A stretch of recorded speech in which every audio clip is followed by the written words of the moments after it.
Hi, my name's Andrew Jowett. I'm a sport and exercise medicine physician. I'm also clinic director of Olympic Park Sports Medicine Centre. I'm a medical director of Melbourne Victory Football Club. My involvement in football goes back to 1996 when I first started working as a team doctor with the Socceroos. I had 10 years with the Socceroos, culminating in the World Cup in Germany in 2006. And since then I've maintained my involvement in football through Melbourne Victory and also coaching my kids' teams at the Boroondara Eagles. Pain of Saturday's lacklustre loss to the Wanderers has been compounded for Sydney FC with news Ryan Grant's season is over with a ruptured ACL. A lengthy layoff was feared after the talented 22-year-old had to be helped from the field with scans confirming the season-ending injury.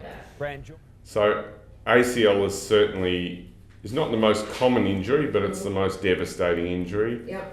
Because of the game time missed is quite prolonged from the first episode, and also the long-term effects on your knee can be significant. So everything we can do to prevent ACL injuries happening is important, both for now and for the future of the player.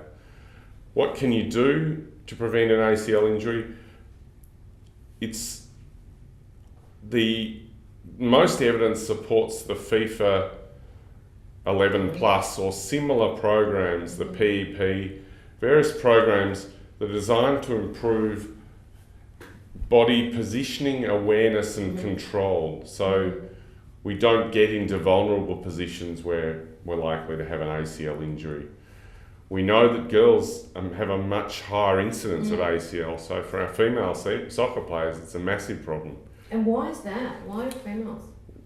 That's been asked many times. It's been wondered whether there's hormonal effects. That evidence isn't solid.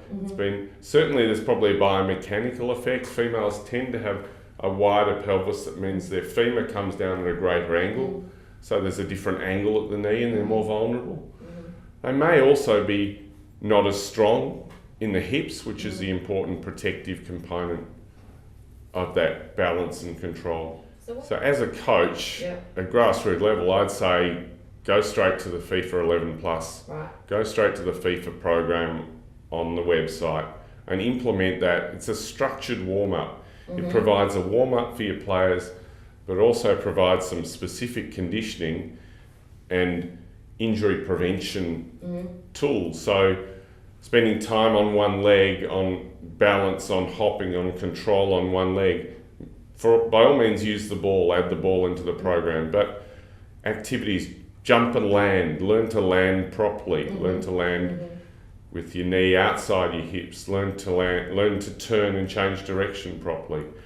The FIFA 11 Plus will also prevent ankle injuries and hamstring injuries, and it involves elements of core strength as well as balance. And there's even studies that show that teams that use the FIFA 11 Plus program have improved performance.